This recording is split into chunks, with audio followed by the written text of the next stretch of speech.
Hi hello ಎಲ್ರಿಗೂ ನಮಸ್ಕಾರ. ಎಲ್ಲರೂ ಹೇಗಿದ್ದೀರಾ? ನೀವೆಲ್ಲ ಚೆನ್ನಾಗಿದ್ದೀರಾ ಅಂತ ಅಂದ್ಕೊತೀನಿ. ನಾನು ಕೂಡ ತುಂಬಾ ಚೆನ್ನಾಗಿದ್ದೀನಿ. ಇವತ್ತು ನಾನು ಒಂದು ಸಿಂಪಲ್ ಆಗಿರೋ ಸಾಂಬಾರು ಜೊತೆ ಬಂದಿದ್ದೀನಿ. ಇದನ್ನು ನಮ್ಮ ಕಡೂರು ಸೈಡಲ್ಲಿ ಹಸೆ ಹುಣಸುಳಿ ಸಾಂಬಾರು ಅಂತೇಳಿ ಕರೀತಾರೆ. ನಾನು ಕೂಡ ಇದನ್ನು ಇಲ್ಲಿಗೆ ಬಂದುಬಿಟ್ಟೇ ಕಲ್ತಿರೋದು. ಈ ಸಾಂಬಾರಿಗೆ ನಿಮ್ಮ ಸೈಡಲ್ಲಿ ಯಾವ ರೀತಿಯಾಗಿ ಹೆಸರಿಟ್ಟು ಕರೀತಾರೆ ಅಂತೇಳ್ಬಿಟ್ಟು ನನಗೆ ಕಮೆಂಟ್ ಮೂಲಕ ತಿಳಿಸೋದನ್ನ ಮರಿಬೇಡಿ. ಹಾಗೆ ಇಲ್ಲಿ ನಾನೊಂದು ಕಬ್ಬಿಣದ ಬಾಣಲಿ ಇಟ್ಕೊಂಡಿದ್ದೀನಿ. ಅದರಲ್ಲಿ ಒಂದು ಅರ್ಧ ಬೌಲಷ್ಟು ಕಡಲೆಕಾಳನ್ನ ಚೆನ್ನಾಗಿ ಹುರ್ಕೊತಾ ಇದ್ದೀನಿ. ಇದು ಚೆನ್ನಾಗಿ ಹುರ್ಕೊಂಡ್ರೆ ಸಾಂಬಾರು ಕೂಡ ತುಂಬಾ ಚೆನ್ನಾಗಿರುತ್ತೆ. ಹಾಗೆ ಸಾಂಬಾರು ಮುದ್ದಲ್ಲಿ ತಿನ್ನೋದಕ್ಕೆ ಚೆನ್ನಾಗಿ ಸಿಗುತ್ತೆ. ಇದು ಮುದ್ದೆಗೆ, ಅನ್ನಕ್ಕೆ ತುಂಬಾ ಚೆನ್ನಾಗಿರುತ್ತೆ ಕಾಂಬಿನೇಷನ್ ಆಗಿ. ಇಲ್ಲಿ ನಾನು ಕಡಲೆಕಾಳನ್ನ ಚೆನ್ನಾಗಿ ಹುರಿದ್ಬಿಟ್ಟು ಅದನ್ನು ಒಂದು ಬೌಲ್ಗೆ ಶಿಫ್ಟ್ ಮಾಡ್ಕೊತಾ ಇದ್ದೀನಿ.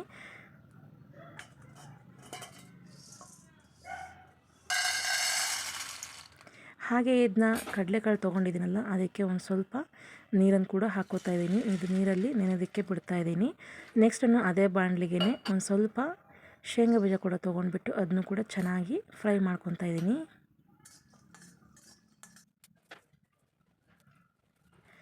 ಶೇಂಗಾ ಬೀಜ ಕೂಡ ಚೆನ್ನಾಗಿ ಫ್ರೈ ಆಗಿದೆ. ಇದನ್ನು ಕೂಡ ಒಂದು ಬೌಲಿಗೆ ಶಿಫ್ಟ್ ಮಾಡ್ಕೊತಾ ಇದ್ದೀನಿ.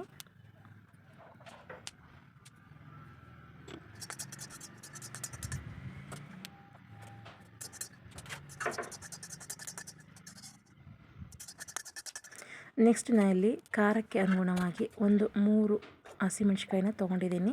ಇದನ್ನು ಚೆನ್ನಾಗಿ ಈ ಥರ ಮುರಿದ್ಬಿಟ್ಟು ಹಾಕಿ, ಇಲ್ಲ ಅಂತಂದರೆ ಪಟ್ಟನ್ನು ಸಿಡಿಯುವಂಥ ಚಾನ್ಸಸ್ ಕೂಡ ಇರುತ್ತೆ. ಸ್ವಲ್ಪ ಆಯಿಲ್ನ ಕೂಡ ಹಾಕಿಬಿಟ್ಟು ಚೆನ್ನಾಗಿ ಹುರ್ಕೊತಾ ಇದ್ದೀನಿ.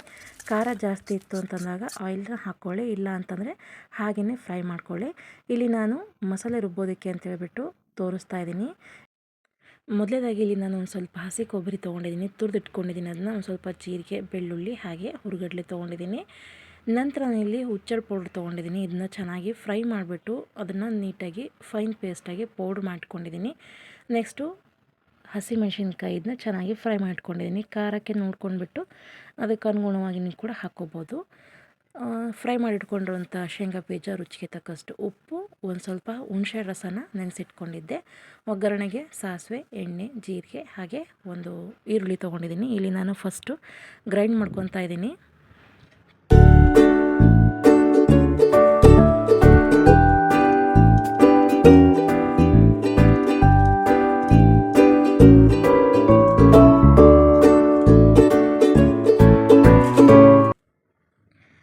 ತೋರಿಸಿದಂಥ ಪದಾರ್ಥಗಳನ್ನೆಲ್ಲ ಒಂದು ಮಿಕ್ಸರ್ ಜಾರಿಗೆ ಹಾಕೋತಾ ಇದ್ದೀನಿ. ಇಲ್ಲಿ ಹುಣಸೆ ರಸ ತೋರಿಸಿದ್ನಲ್ಲ, ಅದನ್ನ ಡೈರೆಕ್ಟಾಗಿ ಇಲ್ಲೇ ಹಾಕೋಬೇಕು. ಅಂದರೆ ಅದನ್ನ ಚೆನ್ನಾಗಿ ಕಿವುಚ್ಬಿಟ್ಟು ರಸ ಮಾತ್ರನೇ ಹಾಕೋತಾ ಇದ್ದೀನಿ. ಹಾಕ್ಕೊಂಡಾದ್ಮೇಲೆ ಇದಕ್ಕೆ ನೀರನ್ನು ನೋಡ್ಕೊಂಡ್ಬಿಟ್ಟು ನುಣ್ಣಗೆ ಪೇಸ್ಟ್ ರೀತಿಯಾಗಿ ರುಬ್ಕೋಬೇಕು.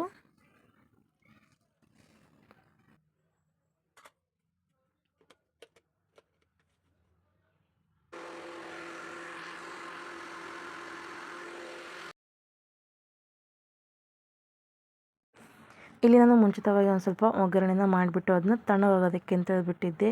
ಒಂದು ಪಾತ್ರೆಗೆ ಎಣ್ಣೆ ಹಾಕ್ಕೊಂಡ್ಬಿಟ್ಟು ಸಾಸಿವೆ ಜೀರಿಗೆ ಸಿಡಿದಾದ್ಮೇಲೆ ಒಂದು ಸ್ವಲ್ಪ ಈರುಳ್ಳಿ ಕಟ್ ಮಾಡ್ಕೊಂಡು ಕೂಡ ಹಾಕ್ಕೊಂಡು ಅದನ್ನ ತಣ್ಣಗಾಗೋದಕ್ಕೆ ಅಂತೇಳಿ ಬಿಟ್ಟಿದ್ದೆ. ಇಲ್ಲಿ ರುಬ್ಬಿರುವಂಥದ್ದನ್ನ ಡೈರೆಕ್ಟಾಗಿ ಅದಕ್ಕೇ ಹಾಕ್ತಾಯಿದ್ದೀನಿ. ಅಂದರೆ ಒಗ್ಗರಣೆ ಸ್ವಲ್ಪ ತಣ್ಣಗಿರಬೇಕು, ಅದಾದಮೇಲೆ ಹಾಕ್ಕೋಬೇಕು. ಇದನ್ನ ಫ್ರೈ ಮಾಡ್ಕೊಂಡಿದ್ನಲ್ಲ ಕಡಲೆಕಾಳು ನೆನೆಸಿಟ್ಟಿದ್ನಲ್ಲ, ಅದನ್ನು ಕೂಡ ಡೈರೆಕ್ಟಾಗಿ ಹಾಕ್ತಾಯಿದ್ದೀನಿ.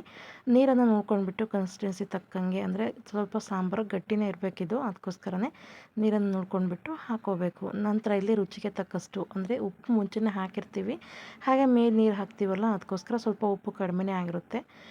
ಮೇಲೆ ಸ್ವಲ್ಪ ಉಪ್ಪನ್ನು ಹಾಕ್ಕೊಂಡ್ಬಿಟ್ಟು ಚೆನ್ನಾಗಿ ಮಿಕ್ಸ್ ಮಾಡಿಕೊಂಡ್ರೆ ಮುಗೀತು, ಈ ಸಾಂಬಾರು ರೆಡಿಯಾಗಿರುತ್ತೆ. ತುಂಬಾ ಈಸಿ, ತುಂಬಾ ಕ್ವಿಕ್ಕಾಗುತ್ತೆ ಈ ಸಾಂಬಾರು. ಏನು ಮಾಡೋಕ್ಕೆ ಇಂಟ್ರೆಸ್ಟ್ ಇಲ್ಲ, ಸಾಂಬಾರು ತರಕಾರಿ ಇಲ್ಲ ಅಂತಂದಾಗ ಈ ರೀತಿ ಸಾಂಬಾರನ್ನ ಮಾಡಿಕೊಂಡ್ರೆ ತುಂಬಾ ಚೆನ್ನಾಗಿರುತ್ತೆ. ಇದಕ್ಕೆ ಕೊತ್ತಂಬರಿ ಸೊಪ್ಪು ಏನು ಅಂತ ಹಾಕೋಂಥ ಅವಶ್ಯಕತೆ ಇರಲ್ಲ, ಅದಕ್ಕೋಸ್ಕರ ತುಂಬ ಸಿಂಪಲ್ಲಾಗಿ ಬೇಗನೆ ಆಗುವಂಥ ಸಾಂಬಾರು ಇದಾಗಿರುತ್ತೆ. ಇಲ್ಲಿಗೆ ನನ್ನ ಪುಟಾಣಿ ವ್ಲಾಗ್ನ ಎಂಡ್ ಮಾಡ್ತಾಯಿದ್ದೀನಿ. ಸಿಗೋಣ ಮತ್ತು ಹೊಸ ವ್ಲಾಗಲ್ಲಿ. ಇಲ್ಲಿ ತನಕ ನನ್ನ ವ್ಲಾಗ್ಸ್ ನೋಡ್ತಾ ಇರಿ, ನನಗೆ ಸಪೋರ್ಟ್ ಮಾಡ್ತಾಯಿರಿ. Keep watching, stay tuned, bye bye. ನೀವು ಕೂಡ ಒಂದ್ಸಲ ಈ ಸಾಂಬಾರನ್ನ ಟ್ರೈ ಮಾಡಿ ಹೇಗಿದೆ ಅಂತೇಳಿ ಕಾಮೆಂಟ್ ಮಾಡೋದನ್ನ ಮರಿಬೇಡಿ. Thank you.